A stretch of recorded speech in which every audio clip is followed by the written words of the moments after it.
Hello hi എല്ലാ കൂട്ടുകാർക്കും മഞ്ഞൾ രുചിയുടെ മറ്റൊരു രുചിയിലേക്ക് വീണ്ടും ഞാൻ സ്വാഗതം ചെയ്യുന്നു. എല്ലാവർക്കും സുഖമെന്ന് വിശ്വസിക്കുന്നു. ഇന്ന് ഞാൻ നിങ്ങൾക്കായിട്ട് കൊണ്ടിരിക്കുന്നത് ഒരു ദോശയാണ്. ദോശ എന്ന് കേൾക്കുമ്പോൾ നിങ്ങൾ വിചാരിക്കും സാധാരണ ദോശയാണെന്ന്. ഇത് സാധാരണ ദോശയല്ല, നമ്മുടെയൊക്കെ കേരളീയരുടെ പ്രിയപ്പെട്ട ഭക്ഷണമായ കപ്പ കൊണ്ടുണ്ടാക്കിയ ഒരു ദോശയാണ്. വളരെ ഈസിയാണ്, എല്ലാവർക്കും ഉണ്ടാക്കാൻ പറ്റും. സാധാരണ നമ്മൾ ചെയ്യുന്ന പോലെ തന്നെയാണ്, കപ്പ ആഡ് ചെയ്യുന്നു എന്നുള്ള ഒരു ഇതേ ഉള്ളൂ. അപ്പൊ അതെങ്ങനെയാണ് നമുക്ക് കണ്ടു നോക്കാം. നല്ല ടേസ്റ്റിയാണ്. അതിൻ്റെ കൂടെ ഒരു അടിപൊളി ചമ്മന്തി കൂടി ഞാൻ പ്രസന്റ് ചെയ്യുന്നുണ്ട്. അപ്പൊ എല്ലാവരും വീഡിയോ കാണുക. നിങ്ങൾക്ക് ഇഷ്ടപ്പെടുവാണെങ്കിൽ എന്നെ സപ്പോർട്ട് ചെയ്യുക, എൻ്റെ വീഡിയോ ഒക്കെ ഒന്ന് ലൈക്ക് ചെയ്യുക, നിങ്ങളുടെ അഭിപ്രായങ്ങൾ അറിയിക്കുക. കൂടാതെ നിങ്ങൾ ആദ്യമായിട്ട് കാണുന്നവരാണെങ്കിൽ സബ്സ്ക്രൈബ് ചെയ്യുക. നിങ്ങൾക്ക് എന്താണ് നിങ്ങളുടെ അഭിപ്രായം എന്നെ തീർച്ചയായിട്ടും അറിയിക്കണം. എങ്ങനെയാണ് ഉണ്ടാക്കുന്നത് നമുക്ക് പോയി ഒന്ന് കണ്ടു നോക്കാം. കപ്പദോശ ഉണ്ടാക്കാനായിട്ട് സാമാന്യം നല്ല വലിപ്പമുള്ള ഒരു കിഴങ്ങ് കപ്പ എടുക്കുക. അത് നന്നായി കഴുകിയതിന് ശേഷം ഇതേപോലെ ചെറുതായിട്ടൊന്ന് നുറുക്കിയെടുക്കാം. നുറുക്കിയെടുക്കുമ്പോൾ അതിനകത്തെ നാര് പ്രത്യേകം കളയാൻ പ്രത്യേകം നിങ്ങൾ ഓർക്കണം. ഉഴുന്ന്, പച്ചരി ഇത് രണ്ടും 6 മണിക്കൂറോളം വെള്ളത്തിൽ നമുക്ക് കുതിർത്തിടണം. 2 ഗ്ലാസ് പച്ചരിക്ക് 1 ഗ്ലാസ് ഉഴുന്നെന്ന രീതിയിലാണ് ഞാൻ എടുത്തിരിക്കുന്നത്. കപ്പ വെള്ളത്തിലൊന്നും കുതുക്കേണ്ട ആവശ്യമില്ല, അത് അപ്പം തന്നെ ഫ്രഷായിട്ട് തന്നെ അരിഞ്ഞെടുക്കാം. ചോറ്, ഒരു തവി ചോറ് എടുത്തിട്ടുണ്ട്. ഇത് 4 കൂടിയാണ് നന്നായിട്ടൊന്ന് അരച്ചെടുക്കണം മിക്സിയിലിട്ട്. ആദ്യം കപ്പ അരച്ചെടുക്കാം, കുറച്ച് വെള്ളം ഒഴിച്ച്. അതിനുശേഷം പച്ചരി, പിന്നെ ഉഴുന്ന്, ചോറ് കുറച്ച് വെള്ളം ചേർത്ത് ഒന്ന് അരച്ചെടുക്കാം. മാവ് അരച്ചെടുത്തിട്ടുണ്ട്. ഇപ്പം രാത്രിയിലാണ് ഞാൻ മാവ് അരച്ചെടുത്തിരിക്കുന്നത്. അപ്പം നമുക്ക് രാവിലെ എങ്ങനെയായെന്ന് നോക്കാം. ഇത് മേളത്ത് നന്നായിട്ട് പൊങ്ങി വന്നിട്ടേ പുറത്തോട്ട് പോകുമെന്നോർത്ത് ഞാനൊരു ബേസനിലോട് താത്ത് വെച്ചിട്ടുണ്ട്. അപ്പോൾ ഇതിങ്ങനെ നമുക്കൊന്ന് മൂടി വയ്ക്കണം. മൂടി വയ്ക്കുമ്പോൾ മുകളിലൊരു വെയിറ്റ് എടുത്ത് വെച്ചാൽ നന്നായിട്ട് കൂടുതൽ ഫെർമെൻ്റായി വരുമെന്ന് പറയും. അത് എന്താണെന്ന് അറിയത്തില്ല. അപ്പോൾ ഇത് നമുക്കൊരു പ്ലേറ്റ് എടുത്തതിന് മുകളിലേക്ക് അടച്ച് വെച്ചതിന് ശേഷം രാവിലെ എങ്ങനെയാവുമെന്ന് കാണിച്ചു തരാം.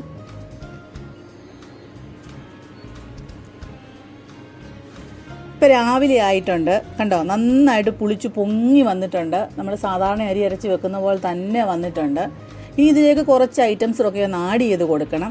അതെന്താണെന്ന് ഞാൻ പറഞ്ഞു തരാം. ഇഞ്ചി പൊടിയായിട്ട് അരിഞ്ഞത്, പച്ചമുളക് അതേപോലെ എത്രയും പൊടിയായിട്ട് അരിയാമോ അത്രയും അങ്ങനെ അരിഞ്ഞെടുക്കുക. സവാള 1 അരിഞ്ഞിട്ടുണ്ട്, അത് നൈസാണ്. 1-2 സവാള നിങ്ങൾക്ക് ചേർക്കാം. ഇത് 3 ഉപ്പും കൂടി ഈ മാവിലേക്ക് ഇട്ട് വേണം നന്നായിട്ടൊന്ന് ഇളക്കിയെടുക്കാനായിട്ട്. കൂട്ടത്തിൽ ക്യാരറ്റ് ഇഷ്ടമാണെങ്കിൽ അതും ആഡ് ചെയ്യാവുന്നതാണ്.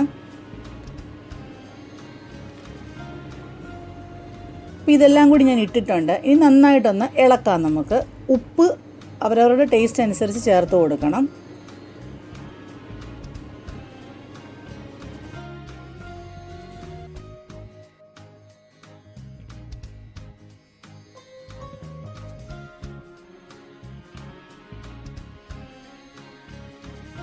ഞാനിപ്പോൾ തവയാണ് എടുത്തിരിക്കുന്നത്.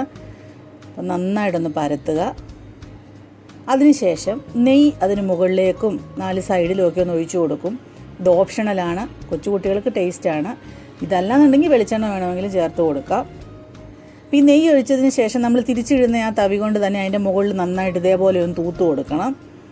അതിനുശേഷം മറിച്ചിടാം. കണ്ടോ, നല്ല സൂപ്പർ ക്രിസ്പി ആയിട്ടുള്ള ദോശയാണ്. ഇനി ഇതിനൊരു അടിപൊളി ചമ്മന്തി വേണ്ടേ? അപ്പോൾ അതെങ്ങനെയാണെന്ന് നമുക്ക് നോക്കാം. പൊട്ടുകടല, ഇത് ഏകദേശം ഒരു 15 മിനിറ്റോളം വെള്ളത്തിൽ കൂത്തിട്ടിട്ടുണ്ട്. തേങ്ങ, വെളുത്തുള്ളി, ഇഞ്ചി, കൊച്ചുള്ളി, പച്ചമുളകിന് പകരം കാന്താരി വേണമെങ്കിലും യൂസ് ചെയ്യാം, എരി ഇഷ്ടമുള്ളവർക്ക്. ഉപ്പ്, ഇത്രയും കൂടി മിക്സിയിലിട്ട് നന്നായിട്ടൊന്ന് അരച്ചെടുക്കുക. അതിനുശേഷം ഒരു പാത്രം അടുപ്പത്ത് വെക്കുക. എണ്ണ ഒഴിക്കുക,